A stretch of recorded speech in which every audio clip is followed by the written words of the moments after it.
மனுஷ முடியையும் சிக்கனோட சேர்த்து ஃப்ரைடு பண்ணி இப்போ கேஎஃப்சியில் சேல் பண்ணுறாங்க. ஸோ வெளியே போயிட்டு வீட்டுக்கு வந்துட்டு கேஎஃப்சியில் ஜொமேட்டோவில் வந்து ஆர்டர் போட்டிருந்தேன். அதாவது ஒரு ஜிஞ்சர் பர்கரு, அப்புறம் சிக்கன் ஸ்ட்ரிப்ஸு, அப்புறம் சிக்கன் ஃப்ரைடு சிக்கன் லெக்கு பார்த்தீங்கன்னா ஆர்டர் பண்ணியிருந்தேன்.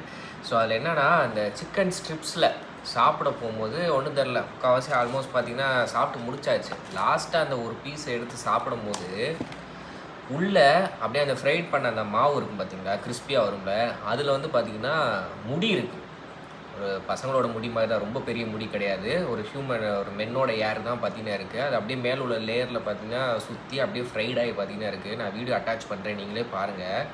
ஸோ ஒரு ஸ்ட்ரீட் ஃபுட்டில் நம்ம முடி இருக்குது அப்படின்னா ஓகே, அவங்க ஹெட் கேப் போட மாட்டாங்க, நம்ம கொடுக்குற காசும் பார்த்திங்கன்னா கம்மியாக இருக்கும், நம்ம எக்ஸ்பெக்ட் பண்ண மாட்டோம். ஆனால் ஒரு கேஎஃப்சி மாதிரி பெரிய பிராண்டில் அவங்க ஹைஜீனிக் ரொம்ப இதாக இருக்கும், எல்லாமே ஃப்ரெஷ் சிக்கன் அப்படி இப்படின்னு சொல்லி தான் ப்ரொமோட்டே பண்ணுறாங்க. நம்மளும் ஒரு 2 பீஸ் ஃப்ரைடு சிக்கனுக்கு 200 300 செலவு பண்ணி தான் வாங்குகிறோம். அதுவும் அங்கே போய் ஆர்டர் போட்டால் டிலே ஆகும், ஜொமேட்டோவில் ஆர்டர் போட்டால் 40 நிமிஷம் டிலே ஆகும். அப்படி வாங்குகிற ஒரு ப்ராடக்ட்டில் ஒரு முடி இருக்குன்றது வந்து சாதாரண விஷயம் கிடையாது. அவங்க இப்போ நீங்களாம் போய் நேரில் நம்ம கேஎஃப்சிலாம் போயிருப்போம், ஹெட் கேப் போட்டிருப்பாங்க, கையில் க்ளவுஸ் போட்டிருப்பாங்க. அதையும் தாண்டி வருது அப்படின்னா உள்ளுக்குள்ளே பேக் எண்ட் என்ன நடக்குன்றது தெரில. நான் ஜொமேட்டோவில் திருப்பி இதை ஃபோட்டோ வீடியோ எடுத்து கம்ப்ளைண்ட் பண்ணி இதுக்கு இன்னும் ஆக்ஷன் எடுக்கிறோன்னு சொல்லிட்டு ரீஃபண்ட் பண்ணிட்டாங்க. நானும் சொல்கிறேன் இந்த மாதிரி இதாக இருக்குன்னு, நான் சொல்கிறேன் சார், கன்சல்ட் பண்ணுறோம் சார் அப்படின்னு சொல்கிறேன், ரீஃபண்ட் பண்ணிட்டாங்க.